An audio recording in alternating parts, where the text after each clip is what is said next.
Welcome to the information webinar on Measure S. Thank you for your attendance. I'm Betsy Starbuck, co-president of the League of Women Voters of the San Bernardino area. This webinar is being recorded in both English and Spanish. If you want to listen to today's webinar in Spanish, please call 909-280-5270. This information is also available in the chat box.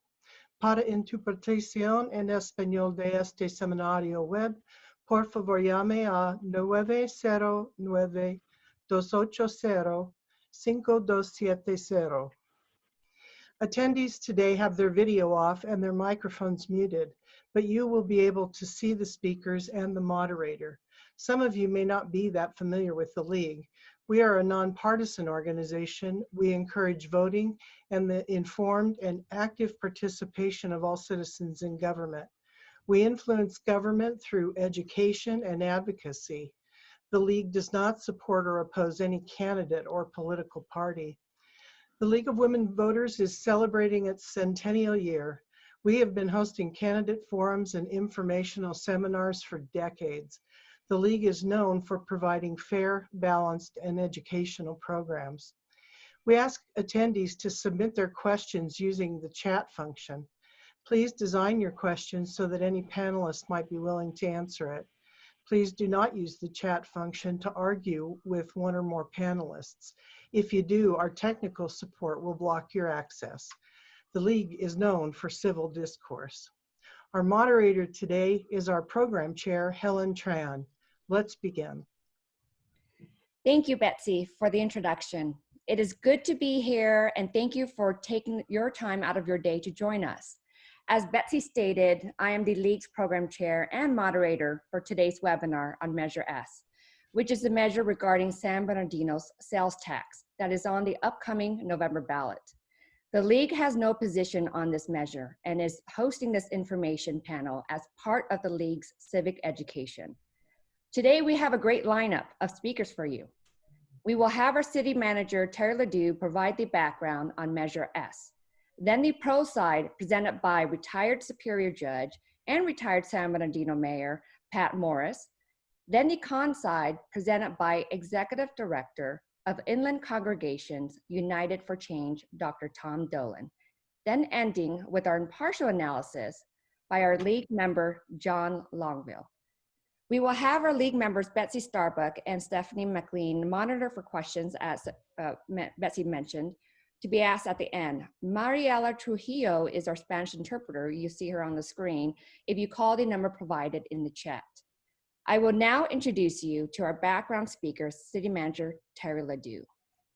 Terry grew up in San Bernardino, graduated from the University of Redlands, and has a master's in public administration from Cal State San Bernardino.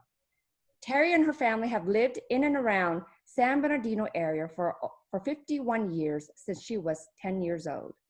She currently resides in Redlands. Terry has over 25 years of municipal government experience. She began her career as an unpaid intern at the City of San Bernardino and quickly moved up the ranks to assistant to the city manager, and also held the position of Administrative Services Director with former San Bernardino Economic Development Agency.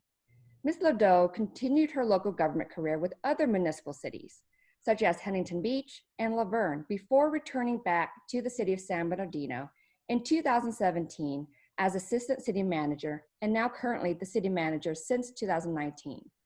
While Ms. Ledoux appreciated the experience she gained working with other municipal cities, there's no place like home like San Bernardino.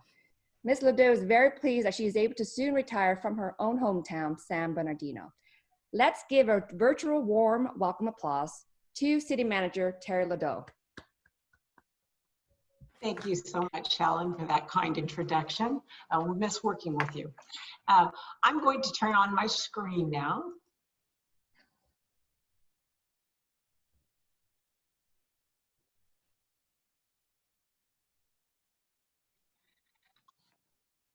So I'm going to give you just the educational background on the City of San Bernardino's finances over the last 10 and more years.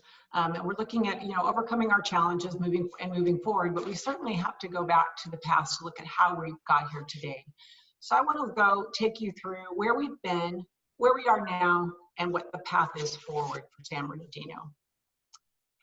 When the city exited bankruptcy in 2012, the bankruptcy court approved what is known as the Plan of Adjustment. It's the steps to financial stability moving forward. So since 2008, we did a lot of things during that Plan of Adjustment, including the voters modernizing the city charter. We've annexed fire services into the county protection district, which reduced pensions and worker compensation liability. But the main thing about this Plan of Adjustment coming out of bankruptcy is this is what the path forward was for our financial stability. So I want to take you through some of the steps that we've accomplished since then. We've outsourced our several functions, including the attorney services, management and maintenance of soccer complex, landscape maintenance, integrated waste services. And these actions have helped reduce annual operating, pension obligations, and workers' compensation on a go-forward basis. The outsourcing of integrated waste also provided the city with a one-time lump sum of $5 million that was used to bolster the city's general fund reserves. And it generates about $8 million annually in franchise revenue. The Plan of Adjustment of the implementation of the state pension reform has also helped control costs on a go-forward basis. And employees are paying a portion of the city's employer costs along with the employee share. The city is currently on track to pay down its unfunded CalPERS liability in 2046. That seems a long way out, but it is on the horizon to be paid off. That liability is about $480 million. Authorizing the city, additionally, the city has taken proactive steps to streamline operations, combining services to eliminate redundancies, including the consolidation of parks and public works, maintenance, along with community and economic development services. This slide is very telling of where we have been over the years. It is important to talk about the decrease in personnel that has occurred over the past 11 years. The city has a decrease of 604 full-time positions since 2010-11. Now, some of those are actually from the outsourcing that I just talked about 288 of those are from outsourcing. There's another 316 positions that have been deleted due to reductions in force required to decrease our operational expenses over the years. And this includes 78 positions last fiscal year and another 27 positions in this fiscal year. The loss of these positions has had a significant impact on the city's ability to provide services in every department. Other steps that we've taken towards financial stability include we updated our master fee schedule to ensure that the costs of providing the services are provided. This is expected to generate about $967,000 in this fiscal year. The fee study had not been updated since 2008, and we just finished that at the end of last fiscal year. The city will also begin to collect cannabis tax revenue this year. It's taken a while for these folks to get up and running these permits, and we will net about $666,000. The city council took a third of that revenue and put it aside for the enforcement of illegal activities so that the legal cannabis operators could be successful. Next year, we expect to generate about $2 million in cannabis revenue once they're all up and running. Even with these changes, the city of San Bernardino, like most cities in the Inland Empire, is experiencing limited revenue growth that has not kept pace with the rising costs of providing services. The city faces a structural deficit of millions of dollars in the coming fiscal years. With escalating costs associated with maintaining existing services, there has not been sufficient revenue to address the city's capital needs. The city streets require substantial repair, and independent engineers rating more than 80% of the city's roads in poor or very poor condition. I don't have to tell most of you that if you drive our streets. The costs associated with getting all of the city's streets up to the established standards are estimated at more than $210 million. The cost associated with addressing the deferred maintenance of our city facilities is estimated to be more than $195 million. This next slide is very telling. It shows our main sources of revenue over the years going back to 2006. I think it's really important to note that when Measure Z came into effect, it was voted in by the voters in 2006. We started to collect it in about 2007, as you can see by the green line at the bottom of the screen. The blue line at the top indicates our regular sales tax. So back when Measure Z came into play, our sales tax was about $37 million a year. And then the middle line represents what we call our utility user tax, our third highest source of income. And as you can see, it's pretty much been flatlined since 2006, bringing in about a steady $24 million a year. But as you can see, as Measure Z was starting to produce the revenue that we had anticipated it would, that's when the economy dipped. I think we all remember the 2008-9 years, and our sales tax revenue depleted down to about $20 million. So even with the implementation of Measure Z, as it started bringing in, $6-7 million, we weren't getting even the regular sales tax that we got back at the high in 2006. So as you go through the years, you can see that our sales taxes started to increase, but it didn't keep up with our expenditures. So now back in about 2019, we came back to those highs of 2006, but obviously our expenses are quite a bit higher. So we're just now in 2019 at our pre-recession levels, and took 12 years to recover. And now with COVID, we're starting to lose ground. Our utility user tax has remained virtually flat, as I mentioned, because of solar, streaming, energy efficiency, and all those have contributed to slow growth in that source of revenue.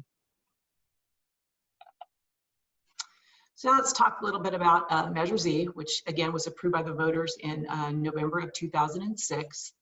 It enacted a 1/4 cent sales tax for 15 years, and the action was taken by voters. It sunsets in March 31st of 2022. It has generated approximately $92 million to date, which is about $8 to $9 million annually. Almost immediately after, as I mentioned, with Measure Z, the Great Recession began.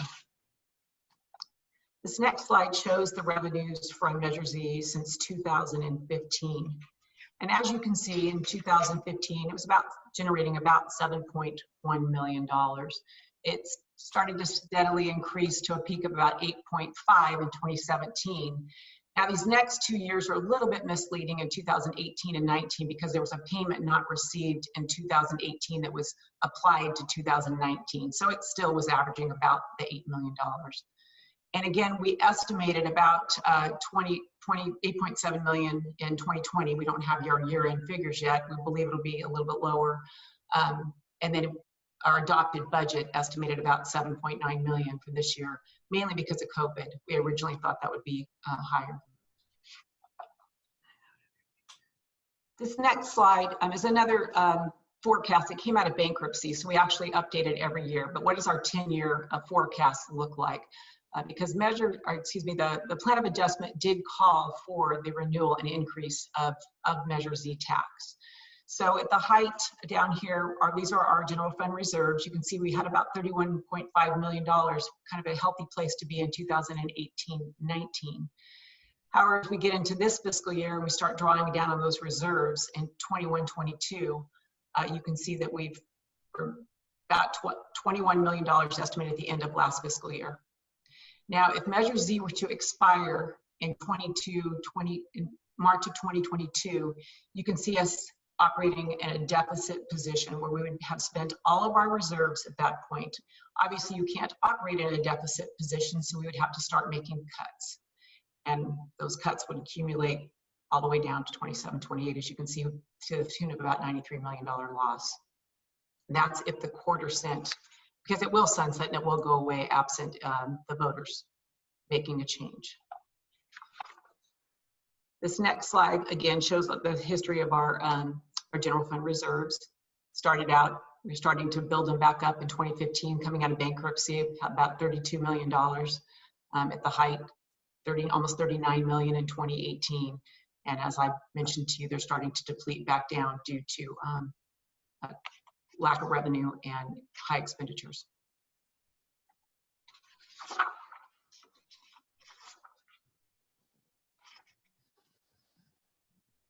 I do want to note that this drop in reserves does affect the city's ability to take advantage of a prepayment to CalPERS. So every year we have the opportunity to pay our one-time payment at the beginning of the year. If we were to run out of reserves and we didn't have that cash balance, it would cost the city an additional $900,000 in interest to PERS if we had to make monthly payments as opposed to paying that down. This next slide, obviously it won't happen because it's not on the ballot for a quarter cent, but folks do ask why not just renew it the quarter cent? So this slide depicts where we would actually be if the quarter cent were to stay in place. So we estimate at the current rate, it was anticipated that we'd get through our emergency and economic contingency reserves by 23-24. So about an extra year than the slide that I showed you before where the revenue would actually be gone. So as shown in the 10-year forecast, even with the renewal of Measure Z, at the current rate, the city would have no choice but to make additional cuts beginning in fiscal year 23-24.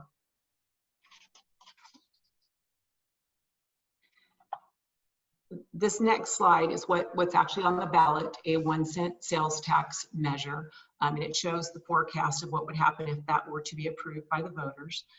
It's estimated that at 1 cent, it would bring an additional $24 to $27 million a year initially, for a total of $32 to $36 million, because we would obviously be retaining that $8 to $9 million that we already get. What would this do for the city? Obviously, we could shore up our reserves. This chart is a little misleading because it shows our reserves increasing up to $175 million. The hope would be that the city would invest back in these critical resources needed for the city at that point. But what would we do? We'd be able to shore up our reserves to a healthy level, pay down debt obligations, make needed investment in city infrastructure, streets, facilities, and parks, improve service levels. And I do want to note that this is really important. The Measure Z committee on August 19th made a recommendation to the City Council that the City Council adopt clear fiscal policies for the use of the city's revenue should the voters approve the 1 cent sales tax measure. Further, they asked that these policies prioritize balanced distribution of resources to support the following: public safety, emergency response, and violence intervention services, cleaner and safer streets, retaining and attracting new businesses, improvements to streets, parks, libraries, maintenance improvements, youth, senior, and senior programs. And the City Council approved that recommendation, and they will be holding a workshop on September 23rd to recommend policies, which will then go back to the Measure Z committee for comment, and then back to the City Council for final formal approval on October 5th.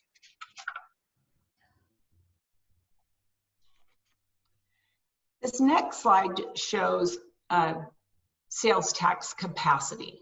So basic sales, statewide sales tax, as you can see in the blue, is about 7.25%. And of that amount, the city receives 1%. There is a cap on sales tax in the state of California, and that is 9.25%. So as you can see from this chart, the San Bernardino Transportation Authority currently gets about a half cent of that sales tax. And then we've got our Measure Z, which is about a quarter cent. So the capacity remaining for sales tax is 1.25%. If the voters were to adopt the 1% sales tax, that would still leave about a half cent remaining. But it should be noted that once this capacity is reached, and other organizations can go after the source of sales tax, such as the county or the transportation authority could go after more. Once that cap is reached, there is no more capacity to get. And the city would not be able to go back out for any type of tax measure and would not have control at a local level of those statewide funds.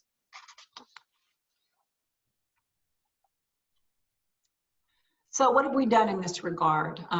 The city of San Bernardino did not jump on the COVID bandwagon for this sales tax measure. We've been working on this for about a year. As I said, it's been in the plan of adjustment as something we needed to do going forward. So we did have a public education and outreach program over the last year, and we conducted this by having public opinion surveys throughout the year. Last August of 2019, and then again in May, the city residents were polled to provide feedback during the course of last year and completing the community survey online or in mail. So this has been continuous throughout the whole year, other than the 2 formal surveys that were done by the consultant. Residents were notified of the City Council's consideration for the potential sales tax measure and invited to provide feedback through 2 community informational mailers in January and June. This information has also been incorporated and inserted in with the January and February water bills. And then throughout this time frame, residents have repeatedly communicated that the highest priorities for funding include attracting and retaining local businesses and jobs, creating safer, cleaner neighborhoods, addressing homelessness, improve public safety and emergency response, and maintaining youth and violence prevention programs, and improving our public infrastructure and city streets and parks. A majority of those surveyed also expressed a need for added funding to provide these services, along with support for the continuation of the sales tax to replace Measure Z. It is also important to note that the city's plan of adjustment called for the renewal of Measure Z, as I mentioned earlier, to provide long-term fiscal sustainability for the city. Transparency and accountability. The city has established the Measure Z Committee Oversight Committee to review and report on independent audits of the city's use of Measure Z tax revenue. If the voters enacted Measure S in November, renewing and increasing the city's general sales tax to 1%, the proposed measure anticipates the City Council will appoint residents to continue to serve on the Oversight Committee to ensure fiscal accountability and transparency. The timing of the ballot measure is an important consideration. State law requires that ballot measures be placed on general elections. The next opportunity to place a ballot on the measure before the voters to extend was obviously November of 2020. Should the voters not approve the extension of the city's district sales tax under Measure S, the next opportunity to place the matter on the ballot outside of declaring a fiscal emergency would be November of 2022. Which is problematic because that's 7 months after Measure Z sunsets. So on July 15th, the City Council voted to unanimously place the 1-cent sales tax measure on the 2020 ballot. So don't want to just be negative. I want to talk to you about some good things that are going on in San Bernardino that are actually very exciting and give us hope. We have a lot of developers are interested in San Bernardino and the long-term success. So we want to talk about, we've got Amazon Air is establishing a regional hub, which is going to bring in thousands of jobs to the city. The Carousel Mall, the city had released a request for proposals several months ago and then chose the top 3 proposers, and those will be coming back to the City Council with requests for qualifications in the coming month or so to choose a developer for the former Carousel Mall property, which, as you know, is in the heart of downtown. We have what we're known as the 5th Street Gateway. Just as you get off of the street to come into downtown San Bernardino, there's an In-N-Out Burger there. It's kind of alone by itself. Well, that will soon be developing into a lot of commercial for that area, and that corridor will really improve there. The council's been considering several options for City Hall. Many of you know that we're not currently in our City Hall. We're next year at Vanier because of structural concerns with City Hall. So we'll be coming back to City Council with some options on that again soon. And then we're working on the city's general plan. The city was very fortunate to receive a $3 million grant from the state, which we would have otherwise not been able to afford. Our general plan has not been updated since 2004. And those requests for proposals will be coming back to the City Council, I believe, at the next council meeting on the 16th of September. So we'll be getting away on that. And as part of that, we also issued a request for proposal for a specific plan for just the downtown area. And then, of course, we've got the Redlands Light Rail project. You probably have all come into some construction as it comes through the town. It's a very exciting program that will go from Redlands to right to our downtown to our transit center. So that concludes my presentation. I appreciate your time.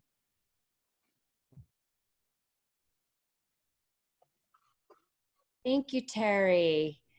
Now I will now introduce you to our pro speaker, retired Superior Judge, retired San Bernardino Mayor Pat Morris. Pat grew up in Needles, graduated from the University of Redlands and Stanford University Law School.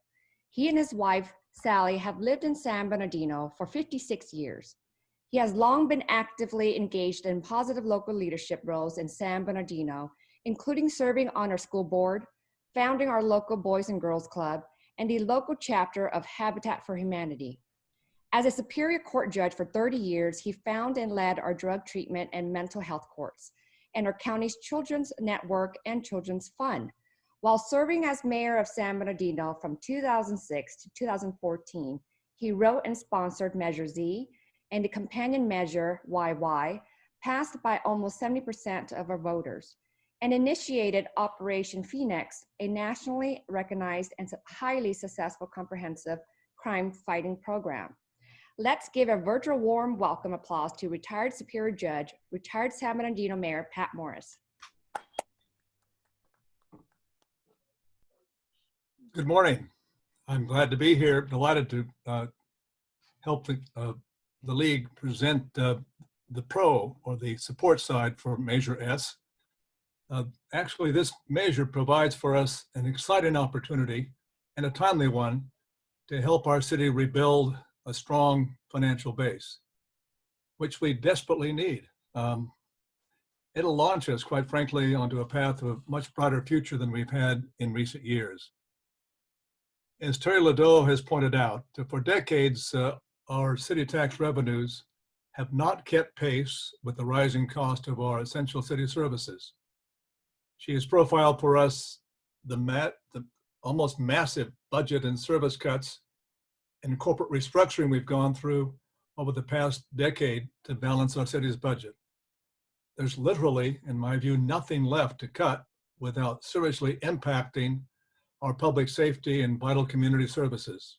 In fact, the ominous prospect is that absent the infusion of additional resources, we will shortly descend once again into insolvency and, tragically, bankruptcy. You've seen that reality laid out by the city manager's presentation. Measure S renews and enhances our local sales tax brought to us by Measure Z, which has over the past 14 years been critical for our city's ability to maintain public safety services. I think some history is important here to fully understand the need for Measure Z, its continuation, and its enhancement in the form of Measure S. In the years before I became mayor in 2006, we had a rising tide of serious crime in our city. I don't need those up here at this moment. Thank you. In 2005, we had 58 murders in our city, many of those gang-related, and we had increases in all categories of serious crimes. We were listed actually as one of the most violent cities in the state. With my staff and the city manager, I wrote Measure Z as a general sales tax, but specifically called out its use for public safety services, including hiring 40 new police officers and supporting personnel, anti-gang operations, after-school programs for at-risk kids, and community building services. I wrote Measure YY, which called for a citizens oversight committee to monitor and annually audit the expenditures from Measure Z and report that to the council and to the public. I put a term limit on this local sales tax of 15 years. As you've heard in the introduction, the voters at the time overwhelmingly supported both the initiatives, and the tax annually brings to our city an additional $7 to $9 million for public safety purposes. With those resources in 2006 and 7, we launched Operation Phoenix, a multifaceted, comprehensive crime suppression, intervention, and prevention program that wrapped up all of our city departments, the school district, the county, the state, private nonprofits, and foundations. Time does not permit a deep drill down on the crime fighting successes of Operation Phoenix, but they were substantial. The FBI statistics for the first 3 years of that operation showed our murder rate down 45%, juvenile murders down 66%, vehicle thefts down 35%, similar for assaults and burglaries. All categories of serious crimes were down substantially.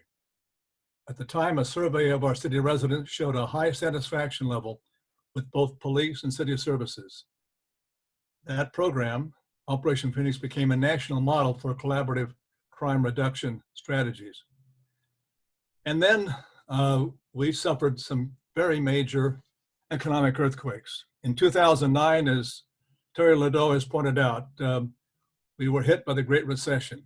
Here in our city, we had some 5,000 homes in foreclosure. Dozens and dozens of our local businesses closed and went bankrupt. We had a 20% unemployment rate in the city, and we lost city revenues in the tens of millions of dollars. The cuts required to balance the budget in those years meant we had to severely slash city services and personnel and deferred repairs to essential infrastructure, to our parks and our streets, as Terry has pointed out.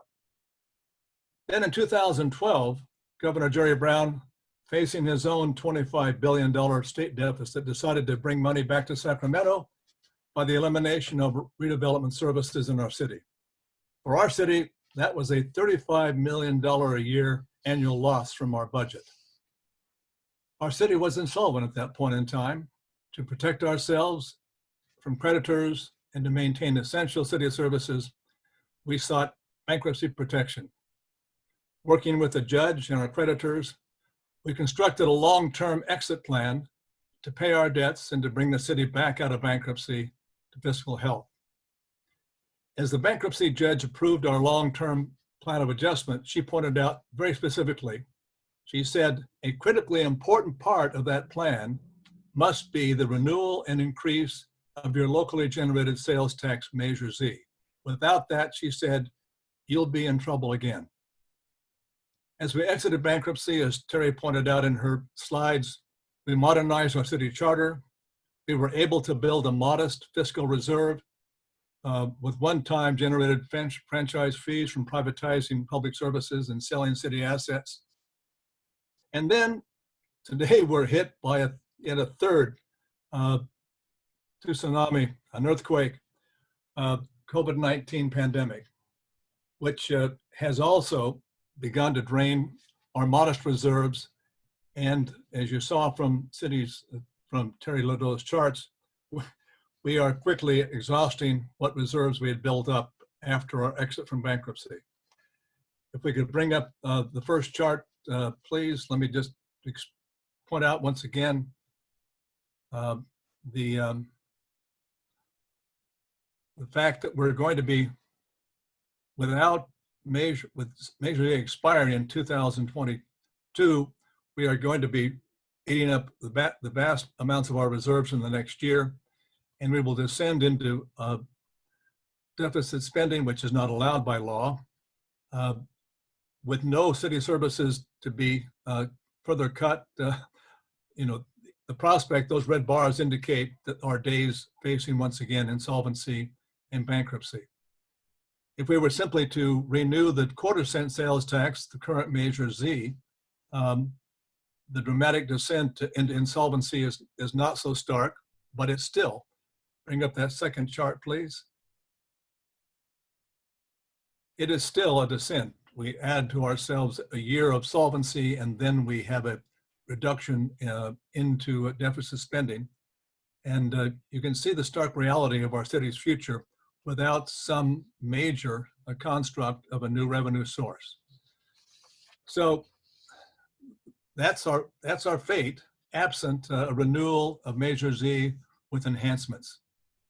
And the reality is there's no one coming to help our cities. You currently see in Congress a bill that is stalled with some provisions to help cities and states endure the tragic economic descent from COVID-19, but that hasn't come forward at all through the Senate or to the president's desk. It's not simply our problem. As a matter of fact, we have sister cities all around us who, like ourselves, are having to pull ourselves up by our own bootstraps. Either we do it ourselves or it's not to be done at all. The headlines in recent magazines and articles and newspapers are entitled, "Cities Scramble to Place Tax Measures on Ballot for this November. California cities hope election changes their fortunes." 18 Southern California cities will ask to raise sales taxes on the November ballot. In fact, all of our local surrounding cities are in the mix. This year on the ballot in November, Montclair, Redlands, Apple Valley, Victorville, Corona, and San Jacinto will be on there. We have 15 other cities, including Riverside, in our own two-county area that have already passed a 1% sales tax measure. In fact, there are over 276 California cities that have now gone to locally generated sales taxes with up to 1.5%. So the fact is, we're not alone in this remarkable need to pick ourselves up. So we are also not disadvantaged by this tax in relation to other cities in our state and region. This tax, as all taxes are, is regressive. That is true. But accepted from this tax are city essentials. Groceries are not taxed by this sales tax.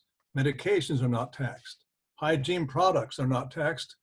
Our gas, water, and power services are not taxed. And in reality, we have helpers who are not living among us, but who work among us and visit us that will help pay these taxes. We are, as a city, a regional economic center. We have Costco, 2 Home Depots, 2 Walmarts, a Target store, Kohl's, Macy's, JCPenney's, all major shopping centers which will be visited by visitors from around the region who will help then pay the tax. We are the county seat.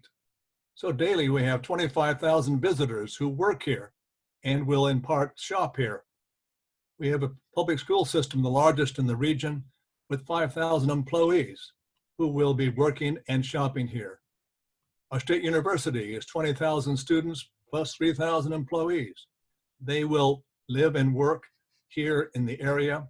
Our hospitals, our hospitality lane, all areas of regional economic stimulation that will help pay the bills on this sales tax. If you pull up the last chart, which is the California general sales tax limit, bring up the last chart. I want to point out the opportunity here that we have, and it must be exercised now or perhaps forever lost. As you see, there's a 9.25 cent sales tax limit in California by law. The state itself picks up 7.25 of that. We receive a small share of that. We have a 1/4 cent sales tax now. On top of that, the County Transportation Agency, SPCTA, picks up a 1/2 cent. There is a cap on all of this. Right now, SPCTA is thinking about going for additional dollars because we have service needs for our public transportation and our highways and our freeways. And they may well, if we don't capture within the cap the monies that we need, it could be taken by other agencies, the county, and public transportation. So it's now, as has been indicated on Terry Ladeau's chart, first come, first serve. Use it or lose it. I also want to point out that the council and the oversight committee, as Terry has pointed out in her comments, are considering and will, before the enactment of, before we go to the polls, a plan for spending policies for the use of these funds and a continuing oversight by our Measure YY committee. I'm aware that many of you may not be in love with our current crop of city leaders, but that is not a reason to reject this opportunity to bring our city back economically. The challenge should be to elect a set of city leaders who can responsibly oversee the opportunity we have here. We shouldn't, as the old saying goes, toss the baby out with the bathwater. We desperately need these resources, and we need leaders that will appropriately and responsibly oversee their administration. But for our city, this is a critical moment for us to come to the table with a positive vote. Thank you very much.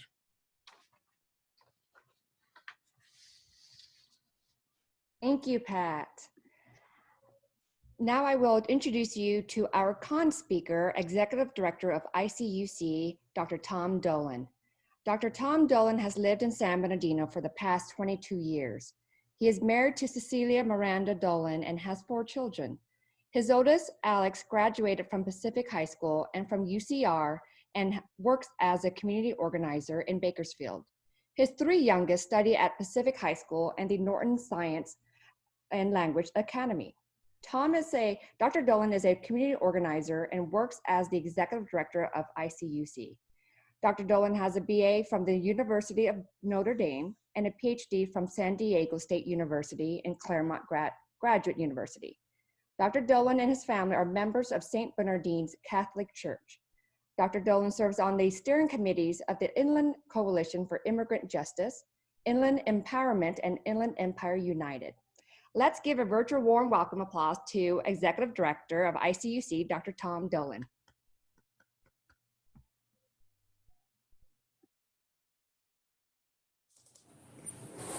Good morning. Can everybody hear me okay? Hear you fine, Tom. Thank you. In my work as a community organizer in San Bernardino, I talk almost every day with city residents, especially with youth and families who live with very few resources.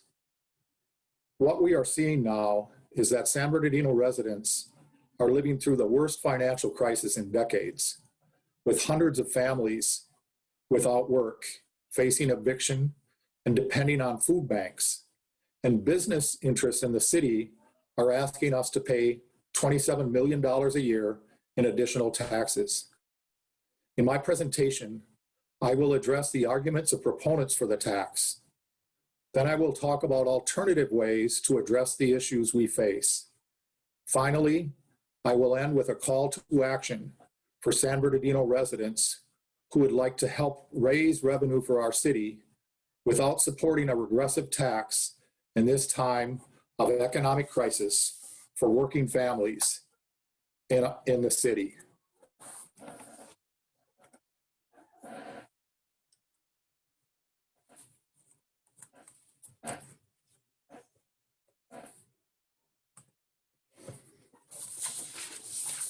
The Measure S tax is the definition of a regressive tax. The poorest among us will pay the highest proportion of the cost. Not all taxes are regressive. A regressive tax takes the highest percentage from low-income earners than from higher-income earners. The opposite is a progressive tax, which takes more money from high-income earners. This type of regressive tax is a burden for low-income earners. Proponents of Measure S are misleading voters by saying that the crisis is about tax revenue, when the true crisis is about corrupt city leadership and the city's inability to pay for spiraling costs of policing and for lawsuits against the city caused by corruption and the lack of police accountability. The last bankruptcy occurred when the city was unable to pay staff salaries because of impending lawsuits. Since then, we have not addressed the issues that made this happen. City's leaders say the sky is falling. Now they're saying if we pass Measure S, we will go bankrupt and the city will disappear, gobbled up by the county. The same experts who led us to bankruptcy then are now leading the charge for Measure S. The underlying causes of our city's financial problems have still not been addressed, and a regressive tax doesn't do that either. It actually makes things worse.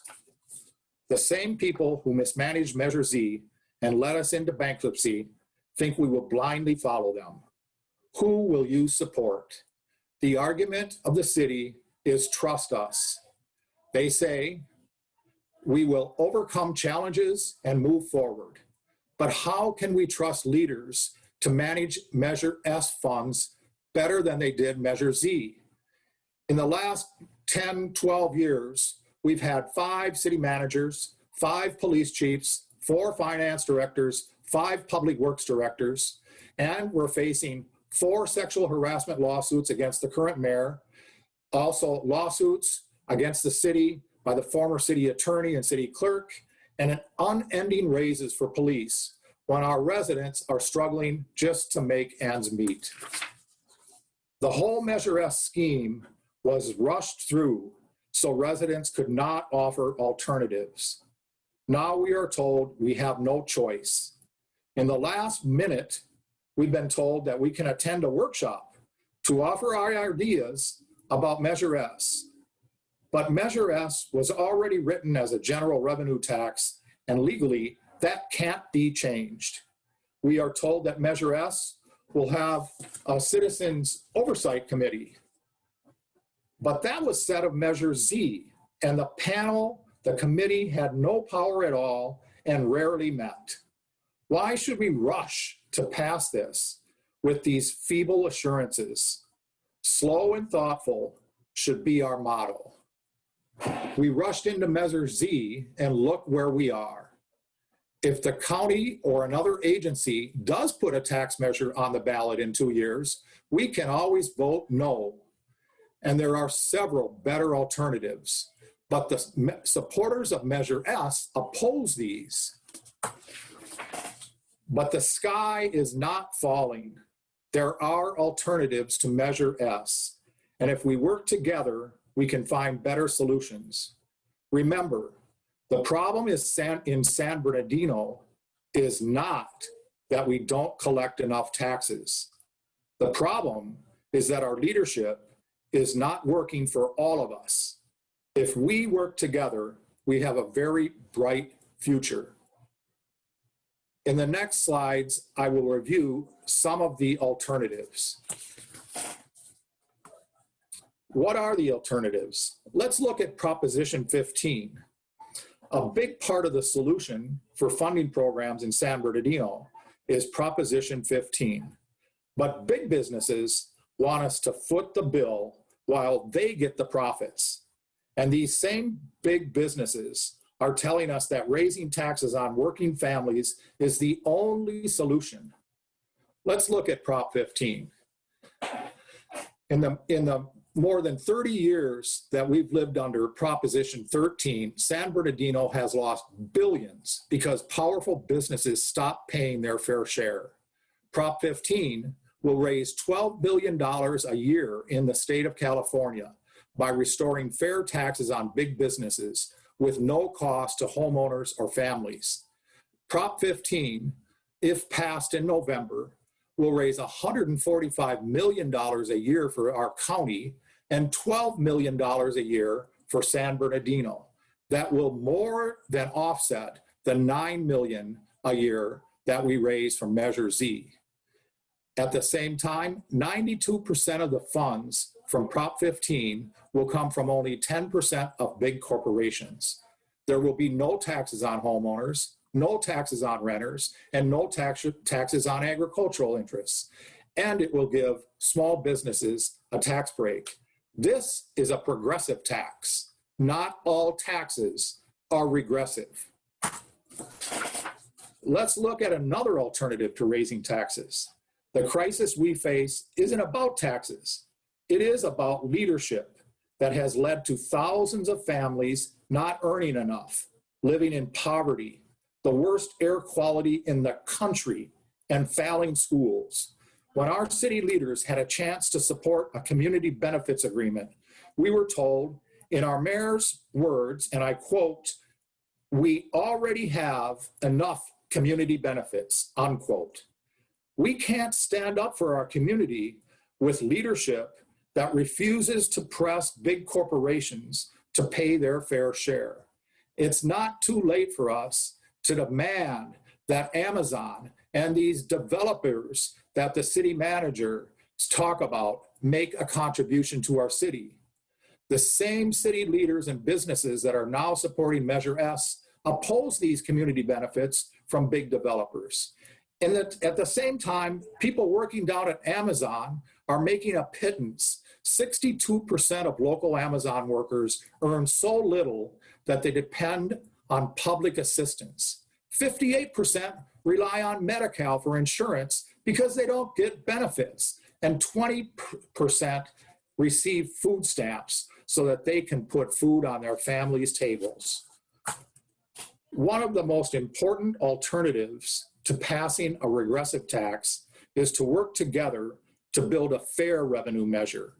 Our greatest asset is our people. To rebuild our city, we need the participation of everyone. We can work together with community leaders to build a fair revenue measure to put on the 2022 election. We can do much more for our residents. City leaders can develop a proposal with the participation of residents that raises revenue in a progressive tax. Leaders are already discussing proposals that need community input, and we have time to do this. Any alternative requires changes in leadership. City leaders, city officials led us into bankruptcy, and they are doing it again. If we don't find alternatives, we will continue to be the poster child of a failed city. We need new leadership that will stand up for all of the community, and especially for our residents. We all know police officers and other highly paid city staff don't even live here. Let's vote for city leaders who stand up for our residents. Let's support candidates for city council who are not owned by the Police Officers Association and big business interests. No matter how many new taxes we pass, it won't be enough if we don't get our house in order. With a small contribution, special interests can buy a candidate who then approves pay raises that cost the city millions. Even in a time of economic crisis, our city leaders have backed big pay raises for police that then turn into lifetime benefits that we can't afford.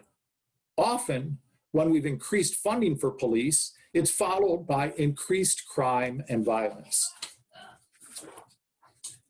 In combination with other alternatives to passing a regressive tax, we must redesign our city budget. One of our city's guiding principles says, and you can find this on the city's website, quote, "We envision a model community which is governed in an open and ethical manner, where all sectors work collaboratively to reach shared goals," unquote. We need to redesign our budget to reach that vision. This means we need to spend public resources to address our real issues. We need to invest in our diversity and our assets. We need to prevent crime and violence by investing in prevention, not in miraculous policing, but in prevention. We need to invest in parks, youth programs, job creation, and violence intervention strategies. We can't ask cops to respond to every issue. Homelessness, domestic violence, and mental health issues are better addressed by trained professionals. Our budget needs to be created in an open and ethical manner, not dominated by special interests. We are all called to take action. We can't expect to change our city with a simple vote.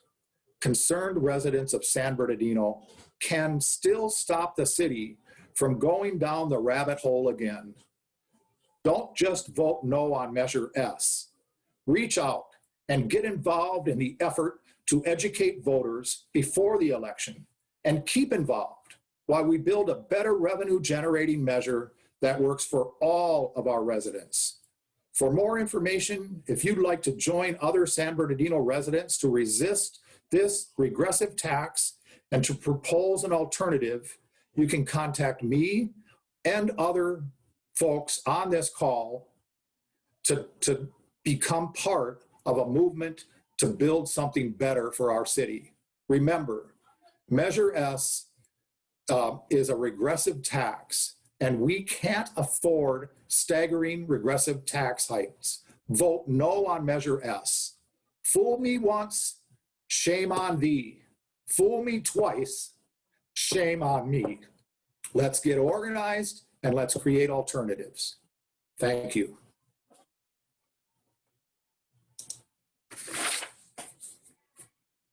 Thank you, Dr. Dolan. I will now introduce you to our impartial and analysis speaker, League member John Longville.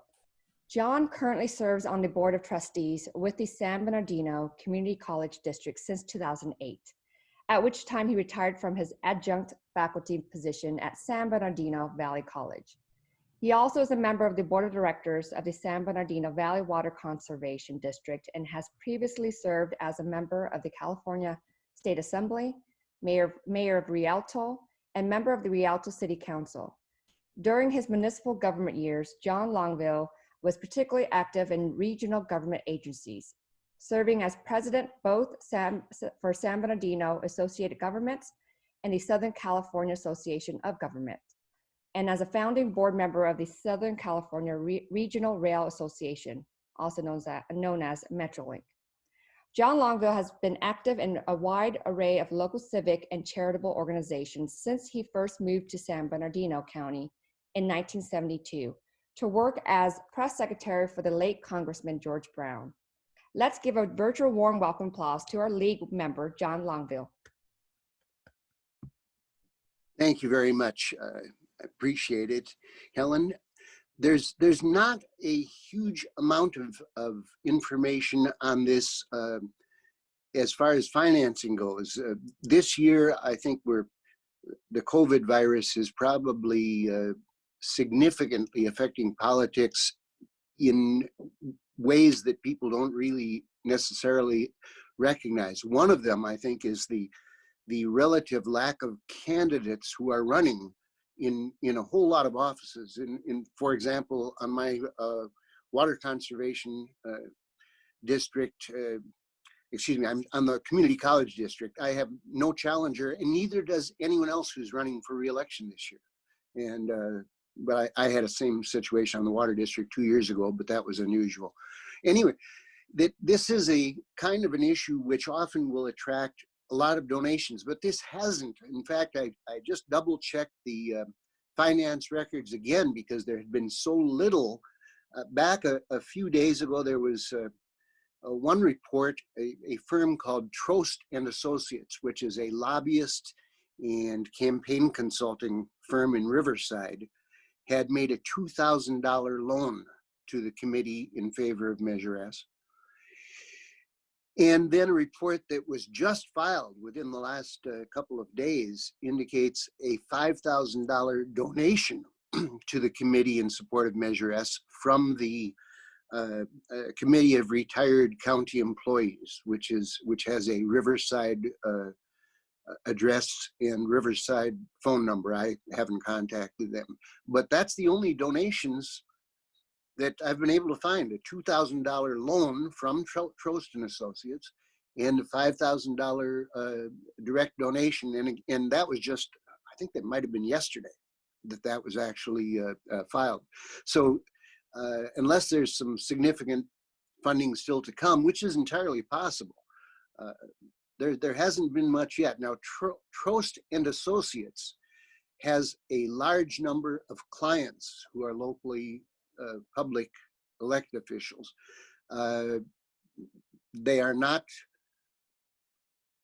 on one side solely partisan in terms of partisanship. They're the candidates that they work for and support are both Republican and Democratic candidates, but there's no other money out there. So and then the candidates that are clients of Trost and Associates include, I believe, 3 members of the current city council, the mayor, and some candidates for city council as well. They also include some supervisors and other local high elected officials. That's pretty much it. if anybody has any questions, I'd be happy to take care of them. Thank you, John. We would now open for questions, allowing our speakers to have an opportunity to answer them. Our league members was able to monitor the chat, and we have 9 questions identified. And I will ask these questions and allow speakers to speak and have an opportunity to answer. First question is, does the Measure Z committee still meet? Who? To address that, I'd be happy to address that. Actually, as I mentioned in my presentation, they just recently met. We were behind. I will admit we were behind a couple of years, but they got caught up on 3 years with the audits. And as I mentioned, they made the recommendation to the council. The chairperson of that committee is Reverend Veronica Martindale, and she actually gave the recommendation to the council via Zoom on August 19th, and that was to develop those policies that I had talked about. So yes, they're still active and they will be meeting again. Reverend Veronica is on this call, and actually that committee had not met for 2 years before and really has done very little auditing of any sort, but she can speak for that committee. She's on. Yeah, she's been wonderful, but they did review the audits and all the audits can be found online. Thank you. Pat, did you want to answer? You're mute right now. Terry Ladeau has pointed out that there is an engaged conversation between that committee that the Reverend chairs and the City Council.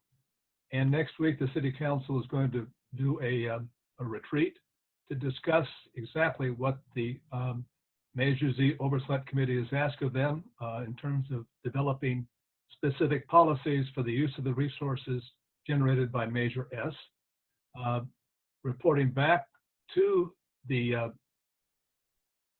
committee, and together with the committee before the election and indeed before October, they will have a set of recommendations and policies that will go forward.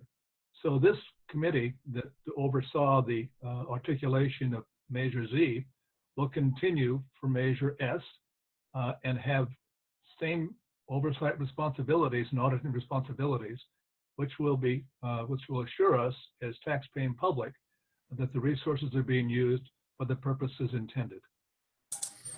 I will add that. Oh, I'm sorry. I beg to differ. First of all, that oversight committee met so infrequently. Also, if you look at the Measure S, it's a general fund measure. I've checked with legal folks, some of whom are on this call as well. We can say how we want to spend that money in any way we want in any sort of a workshop, but the city will still be able to spend it however they want. Just like with Measure Z, when we had Measure YY, and we talked about spending money for, as Pat Morris said, for after-school programs, etc. That was not carried out. The majority of that money went into the general fund and supported police. If the Measure S wasn't written specifically to spell out how it's spent, we cannot demand legally that it be spent differently. If I could just make one correction, that meeting is scheduled for September 23rd, and I think someone asked, it will be a public meeting, just like a council meeting, and public comment will be allowed just like a regular council meeting, and it will be a posted agenda in advance. Thank you, Terry. And Pat, did you have one last before we go to the next? Let me be clear. Tom suggests that somehow the Measure Z money was misappropriated for other purposes. In fact, Operation Phoenix had a vibrant set of assets in city building. We opened up 3 different after-school centers in our critical areas of our city, populated by hundreds of youngsters with counseling services, homework centers, recreation opportunities. We articulated the training of special police officers who were homeless police officers, whose job was to identify and help homeless people in our city and transport them as they requested to various services, from services for addiction services, mental health services, and the like. We had a vibrant set of park improvements. We worked with Kaboom Enterprises to build out 5 different children's centers in our city parks. We did a host of things that were city building and brought the crime rate down in our city, as I've identified, in remarkable ways. So those resources were used for the purposes intended, including building our city. Thank you. And we're going to move on to the next question. Is there an alternative to increasing taxes? Who would like to speak first on that? What all I can say is we did look at other alternatives with our other sources of revenue. Obviously, cutting expenditures is an option that we've showed you that we've been doing over the years up until now. We did look at other sources of revenues. For instance, we receive transient occupancy tax from hotels, versus even if voted by the voters would not have been enough to keep long-term fiscal sustainability. Helen? Thank you. Yes, John? Yeah, I just note, excuse me, without in any way attempting to take a position with regard to whether or not this measure should be voted on, there's just no question that we have, over the past decades, I mean, this is a national issue where we have made decisions to dramatically lower the amounts of taxes on upper incomes and corporations and so forth for decades. And this pattern has gone on for so long that government's ability to provide services has been dramatically impacted. And of course, the virus is making it worse now. So there is no question that we need more money. That does not necessarily mean, I'm not saying that means we have to support Measure S, but I'm saying we need more money. And as Tom has pointed out, we have Measure 15 on the ballot as well that's coming up. And so I'm not discussing what the solution is, except that yes, we do need more money. Thank you, John. Maybe we should address Proposition 15 real quick, because most folks probably don't know that the city only gets a small portion of property tax, because when we annex to the fire district now gets the city's property tax. So I haven't done an analysis of that number. We would get the vehicle license and lieu fee portion of our property tax, but not, I don't believe it'd be the numbers that were shown on that screen. Thank you, Carrie. Pat, did you want to speak? Reality, we are in charge of our own destiny. We can't depend upon state voters on Prop 16 to come to our rescue, nor can we depend upon Congress, stymied as they are currently about doing anything for cities and states and counties and special districts. We have nobody out there except ourselves. And other cities, as I pointed out, understand that. They have come to the table asking their city voters to support locally generated sales taxes, and it has happened. We have a host on the ballot for this fall, but many have come before us and done this same thing. And they, as a result, are healthier cities in terms of being able to provide critical services, public safety, as well as other services for their residents. Thank you. Tom, did you have anything to say regarding that? Right, there is an assumption made that there's a direct connection between taxation and improving the health of the community.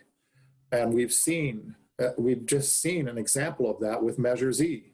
We increased our taxes and the city has gone down the dumps.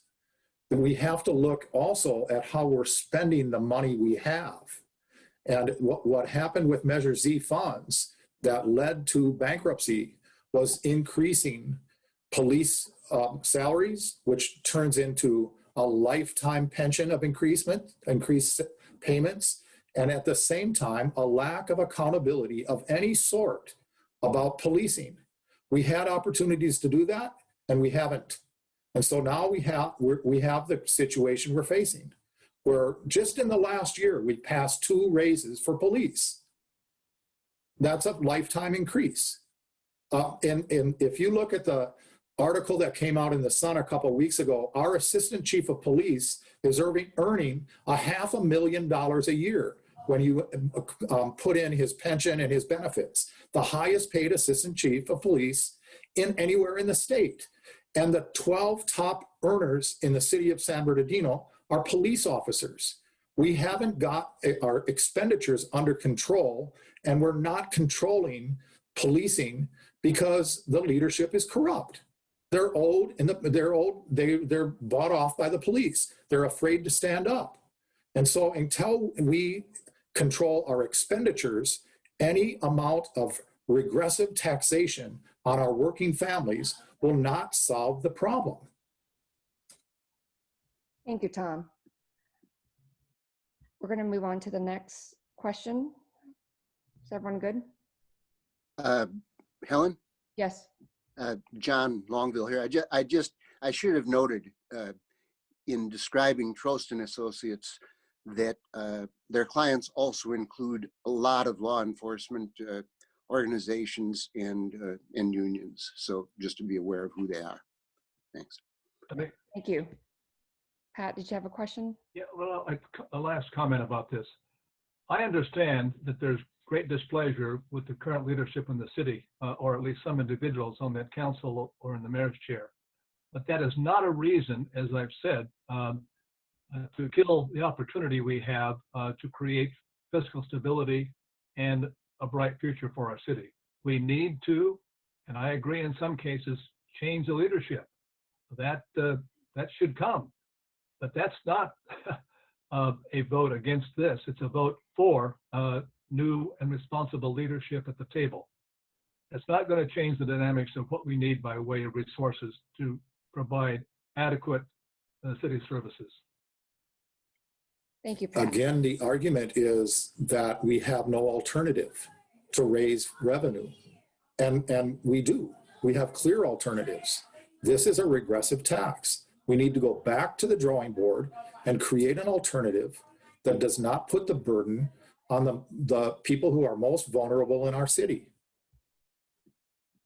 Thank you, Tom.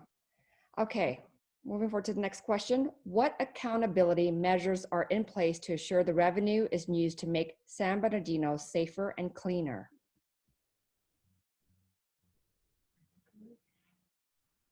I'm not quite sure I understand the question. That we have a Measure Z committee, as we've just talked about, and they do meet, albeit they haven't met in a couple of years, but they have met 2 times recently, and we'll be meeting again to make sure that the money is spent in accordance with what it's supposed to be. They review the audits every year. Thank you, Terry. Pat, did you raise your? Well, and that is the point. We have, I think, currently active Measure Z Oversight Committee authorized by Measure YY, and that has, and every year, except for the last 2 years, we have had a annual audit of all the uses of those resources done by an outside CPA firm who's reported to the Oversight Committee and to the Mayor and Council and to the community about the use of those funds, and they have, under the audit, been appropriately allocated for the purposes intended. If I could just clarify, we've had an audit every year. The committee just hasn't met, so they got caught up on the last 3 years audits. This last the issue isn't this citizens committee can look at an audit which is done after the fact, but they have absolutely no power over how the money is spent. That is determined by the city council. This is a general revenue tax. It goes into the city coffers and they can spend it any way they want. And never has the Measure YY committee been able to change how that money has been spent. They occasionally have looked at an audit that is prepared after the money is spent. It's built into Measure YY. It's an advisory only committee. That trick was done all over the state at the time other cities were carrying out these tax measures. They would put an advisory board with no power, And actually, Measure YY won a much greater percentage of votes than did Measure Z. People wanted that, but they were deceived. That committee has no say over how the money gets spent. And reviewing an audit afterwards, when it's just a general fund measure, is meaningless. Thank you, Tom. No, Pat? move on. Well, let me. So let me be clear. In the 8 years that I was mayor, our committees, our Measure YY committee met regularly, initially chaired by former Mayor Vyas, later by distinguished leader Philip Savage. They met regularly, they oversaw the use of those funds, and they certified to the mayor and the council and the community that they were used for the purposes intended in the YY and Measure Z initiatives. Thank you. Okay, next question. Is there any public outreach for the Carousel development? As I mentioned in my presentation, the council went out for a bid, and the proposers will be coming back. There's 3 of them in the coming weeks. So I imagine that will be part of their process as they move forward with the project, but that's too early on for that right now. Thank you. In other words, we haven't accepted, decided on a developer yet. Thank you, Terry. Okay, next question. What are the sales tax rate in surrounding cities? Pat? You need to look at the data. The data shows that most of our sister cities around us have a 1 cent locally generated sales tax. We have 7 other cities on the ballot currently. Our big neighbor Riverside has had a 1 cent sales tax for years. Palm Springs has a 1.5% sales tax. Cities understand, and the residents understand, the need for this locally generated tax revenue to keep their cities vibrant and whole. As I've said, there are over 300 California cities that have this kind of sales tax, most of them at the 1 cent level. May I? The sales tax in no city is 1%. The combined sales tax rate in the city of Redlands is 7.75%. It's not about the 1% that we add. It's what's the total sales tax. And San Bernardino, the second poorest city in the country, has one of the highest sales tax of any city in the state. So no city has a 1% sales tax. They're closer to 7.5, and we're getting up there towards 9. No, is that correct? No, that's simply not true. No, they have, and Terry, you might speak to this as a city manager. Redlands is on the ballot this year for a 1% sales tax. Riverside has long had a 1% locally generated sales tax. What I'm discussing is the combined sales tax, Right. the sales tax that residents pay in the city, whatever the source. We will have one of the highest in the state. The combined sales tax that residents or people who purchase things in the city of Redlands is 7.75%. I think if I can jump in here just with a little bit of education piece, that was that one chart that I showed you where the actual state sales tax is 7.25. And then San Bernardino, of course, has our $0.25 now, and then SBCTA has the ½ cent. I think what former mayor is trying to say is that he means the 1 cent is the add-on portion. So everybody has the basic 7.25. And then he mentioned the other cities, including Redlands, also have a 1 cent on the ballot in November. So we would pretty much be up to par with our surrounding cities. Riverside's was approved a few years ago, and they do have that 1% add-on tax to the 7.25. And then if there's any other agencies in between, like in San Bernardino County where we have the transportation tax, that's added on to it, if that helps at all. Thank you. Okay, next question. Will the general plan update include implementation of an update to the municipal code because attracting new development requires both? Do you want me to repeat that? Will the general plan update include implementation of an update to the municipal code because attracting new development requires both? I'm sure that it will. As the plan is updated, the municipal code will have to be changed, as will the development code. Okay, thank you. Question number 7, if San Bernardino received our fair share of property tax, would that be enough to fund vital services without increasing sales tax?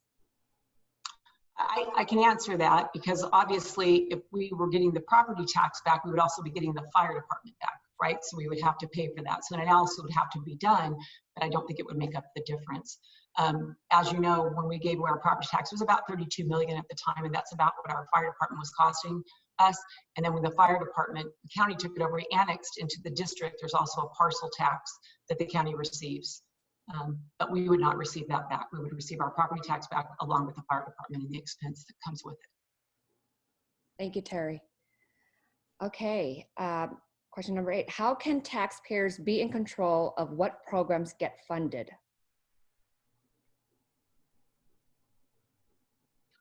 Well, certainly the city council is in control of that, as others have pointed out, but they can certainly be part of the conversation, and that opportunity, the workshop that we talked about that's coming up, is a good opportunity for public comment on that. Thank you, Terry. Pat, did you have your hand? Well, we elect a mayor and city council.